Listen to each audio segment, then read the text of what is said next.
প্রিয় শিক্ষার্থীবৃন্দ, আসসালামু আলাইকুম। আশা করি তোমরা নিজ নিজ বাসস্থানে ভালো আছো।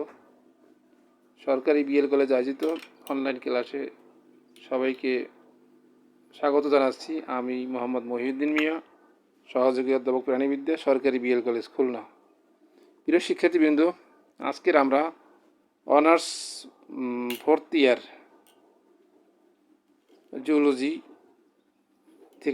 জুলজির বন্যপ্রাণী জীববিদ্যা বা wild life biology course title থেকে আলোচনা করব।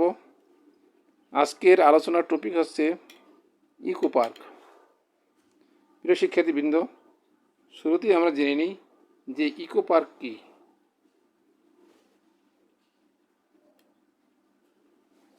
ইকো পার্ক বলতে আমরা ইকোলজিক্যাল পার্ককে বুঝে থাকি।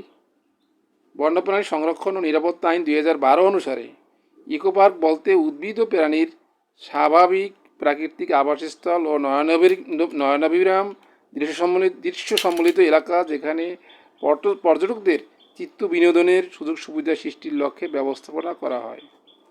অন্যভাবে বলা যায় যে ইকো পার্ক হচ্ছে এমন একটি প্রাকৃতিক শোভামণ্ডিত এলাকা যেখানে পর্যটকরা প্রকৃতি বান্ধব পরিবেশে নান্দনিক সৌন্দর্য উপভোগ করতে পারবে এবং একই সাথে সেই এলাকার জীববৈচিত্র্যও সংরক্ষিত হবে। ইকো পার্কের সংজ্ঞা ইংরেজিতে এভাবে দেওয়া যায়: eco park is a natural and environmental recreational center which provides the services to the tourist, is an eco-friendly environment, and at the same time conserve the biodiversity of that region. It also facilitates and creates the opportunity for research and education. প্রিয় শিক্ষার্থীবৃন্দ, এখন আমরা eco park প্রতিষ্ঠার উদ্দেশ্য সমূহ নিয়ে আলোচনা করব। ইকো পার্ক প্রতিষ্ঠার উদ্দেশ্য বহুবিধ, যেমন জীববৈচিত্র্য সংরক্ষণ করা, স্থানীয় বন্যতা রক্ষা করা, বন্যপ্রাণী ও তাদের আবাসস্থল সংরক্ষণ, বিরল প্রজাতির উদ্ভিদ ও অর্কিড সংগ্রহ ও সংরক্ষণ, এলাকার ঐতিহ্য, প্রাকৃতিক সম্পদ ও প্রাকৃতিক দৃশ্য সংরক্ষণ করা, এলাকার প্রকৃতি ও পরিবেশের উন্নয়ন সাধন করা, ইকোট্যুরিজমের সম্প্রসারণ ও পর্যটকদের চিত্ত বিনোদনের জন্য অবকাঠামো তৈরি, শিক্ষার্থীদের শিক্ষা ও গবেষণার পরিবেশ সহ সুযোগ সুবিধা বৃদ্ধি করা। প্রিয় শিক্ষার্থীবৃন্দ, এখন আমরা বাংলাদেশের কতিপয় প্রতিষ্ঠিত ইকো পার্ক নিয়ে আলোচনা করব। বাংলাদেশের কিছু গুরুত্বপূর্ণ উদ্ভিদ ও প্রাণী ক্রমান্বয়ে বিলুপ্তির পথে।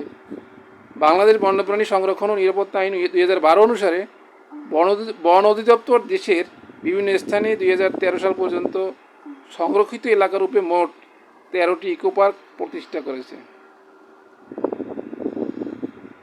এগুলোর সংরক্ষণ ও সার্বিক ব্যবস্থাপনা করছে বন অধিদপ্তরের অধীন মাঠ পর্যায়ের সংশ্লিষ্ট বন বিভাগ সমূহ। নিম্নে তথ্যাদি সহ কতিপয় প্রতিষ্ঠিত ইকো পার্কের তালিকা দেওয়া হলো। সীতাকুণ্ড ইকো পার্ক, জেলার নাম চট্টগ্রাম, প্রতিষ্ঠাকাল 1998, আয়তন 808 হেক্টর।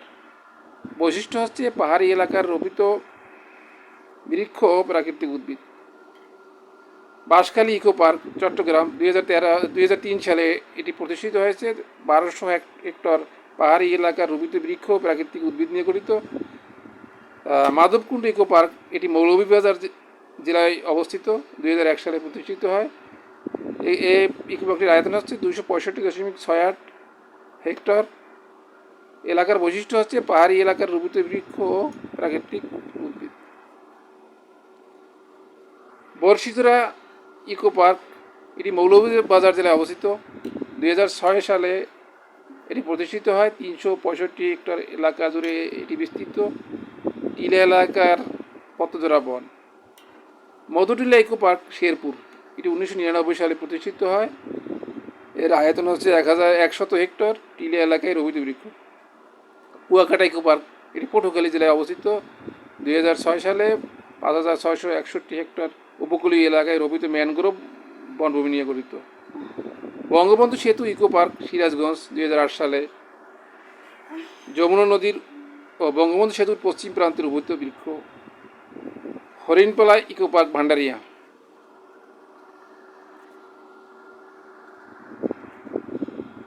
প্রিয় শিক্ষার্থীবৃন্দ, এখন আমরা সীতাকুণ্ড বোটানিক্যাল গার্ডেন ও ইকো পার্ক এবং বাঁশখালী ইকো পার্ক নিয়ে আমরা বিস্তারিত আলোচনা করব। প্রথমে আমরা সীতাকুণ্ড বোটানিক্যাল গার্ডেন ও ইকো পার্ক নিয়ে আলোচনা করছি। অবস্থান ও বৈশিষ্ট্য: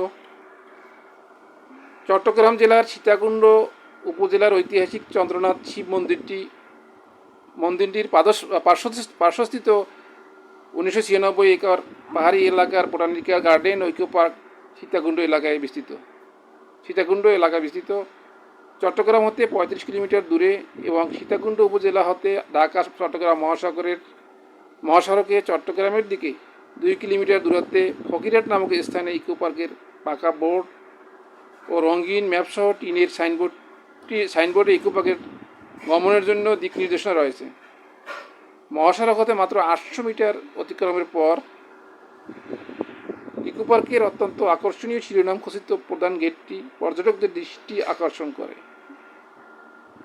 গেটের পাশে রয়েছে টিকিট কাউন্টার, পর্যটকদের জন্য সুযোগ সুবিধা ও উপভোগ্য দৃশ্যাবলী। এখানে সহস্রধারা ও সুপ্তধারা নামক 2টি জলপ্রপাত রয়েছে। এই 2টি জলপ্রপাত হতে জলপ্রবাহের দৃশ্য সহজেই পর্যটকদের দৃষ্টি আকর্ষণ করে। তাছাড়া সুউচ্চ পাহাড়ের উপর নির্মিত পিকনিক স্পটে বসে সুদূরের সন্দ্বীপ ও বঙ্গোপসাগরের নীল জলরাশি ও ঢেউ পর্যবেক্ষণের সুযোগ রয়েছে। এছাড়াও 2টি পিকনিক কর্নার ও 8টি শৈল্পিক আকৃতির পিকনিক স্পট রয়েছে। একদিকে সহস্রধারা ঝর্ণার ঝরঝর প্রবাহমান জলধারা, অন্যদিকে লাল পিণ্ড সদৃশ অস্তগামী সূর্যের সাগরপক্ষে ধীরে ধীরে ডুবে যাওয়ার দৃশ্য পর্যটকদের মন কাড়ে। এছাড়া ইকো পার্কের বনাঞ্চলের বুকের উপর দিয়ে সর্পিল আকৃতির গাড়ি চলাচলের পিচ ঢালা রাস্তা ক্রমান্বয়ে চলে গেছে চন্দ্রনাথ শিব মন্দির পর্যন্ত। পথের পাশে 3টি মনোলোভা রং বেরঙের গোলাপের বাগান রয়েছে, এটিও দৃষ্টিনন্দন। তাছাড়া বহর পাতা, রঙ্গন ফুল, দুরন্ত হেজ, বিভিন্ন ধরনের কাঠের গাছ যেমন শিমুল, পেতুক, লোহাকাঠ, বৈলাম, কৃষ্ণচূড়া, রাধাচূড়া ইত্যাদি রয়েছে।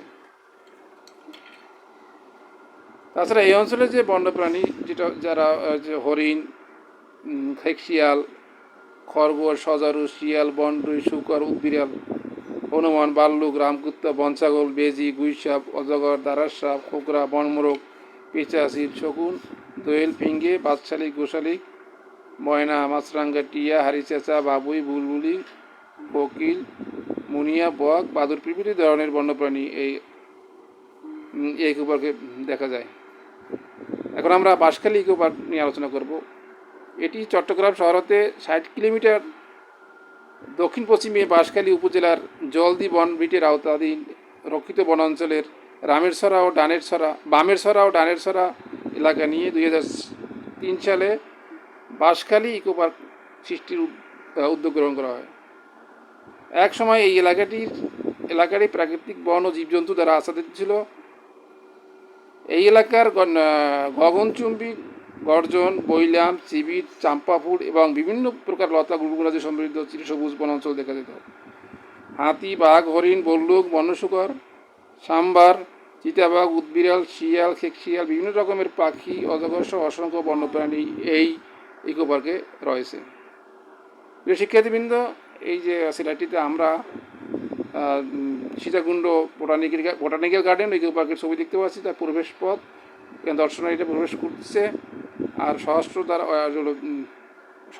ও সুপ্তধারা 2টি যে ঝর্ণা রয়েছে, ঝর্ণা 2টি আমরা এখানে এই সিলাইটিতে দেখতে পাচ্ছি। প্রিয় শিক্ষার্থীবৃন্দ, সীতাকুণ্ড ইকো পার্কের প্রবেশের পথ। এটা হচ্ছে চন্দ্রনাথ শিব মন্দির এর দৃশ্য এখানে আমরা দেখতে পাচ্ছি। প্রিয় শিক্ষার্থীবৃন্দ, এখানে দূর থেকে এই যে বাগান, বিভিন্ন বৃক্ষরাজি দেখা যায় সীতাকুণ্ড ইকো পার্কে। সেটা এখন এই সিলাটে দেখা যাচ্ছে। তারপরে এটা হচ্ছে চট্টগ্রামের যে বাঁশখালী ইকো পার্ক, তার প্রবেশের দৃশ্য, প্রবেশের গেট, এবং এখান থেকে একটা ঝুলন্ত সেতু আছে। মানে স্থলভাগের উপরে দিয়ে সেতু, জঙ্গলের ভিতর দিয়ে সেতুটা অতিক্রম করছে।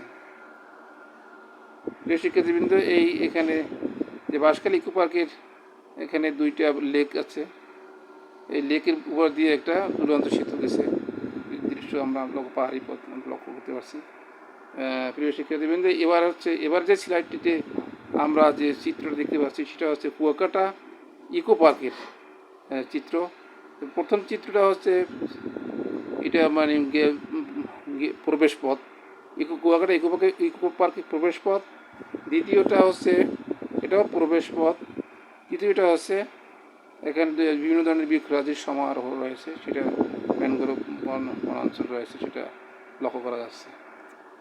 যে শিক্ষার্থীবৃন্দ, সর্বশেষ যে আমরা সিলাইটটি দেখতে পেলাম সেটা হচ্ছে Harinpala river view eco park.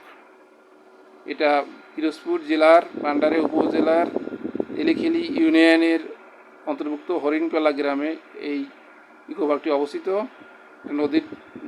নদীর পার্ককে কেন্দ্র করে এটা গড়ে উঠেছে। এটা শিক্ষার্থী বলেশ্বর নদী, সেই বলেশ্বর নদীর পার্ককে কেন্দ্র করে এটা গড়ে উঠেছে। প্রিয় শিক্ষার্থীবৃন্দ, এখন আমরা ইতিমধ্যে বাংলাদেশের বিভিন্ন ইকো পার্ক নিয়ে আলোচনা করলাম। এখন বাড়ির কাজ দেব। ইকো পার্ক কাকে বলে? ইকো পার্ক প্রতিষ্ঠার উদ্দেশ্যসমূহ লিখো, অবস্থান উল্লেখপূর্বক 8টি ইকো পার্কের নাম লিখো। প্রিয় শিক্ষার্থীবৃন্দ, আজকের আমরা ইকো পার্ক সম্বন্ধে বিভিন্ন ধরনের আলোচনা করলাম। আশা করি আমার লেকচার এবং এই স্লাইডগুলো দেখলে, ছবিগুলো দেখলে তোমরা ইকো পার্ক সম্বন্ধে ভালো মানে সুস্পষ্ট ধারণা লাভ করবে বলে আশা ব্যক্ত করে আমি আমার আলোচনা এখানে শেষ করছি। সবাইকে ধন্যবাদ। আল্লাহ হাফিজ।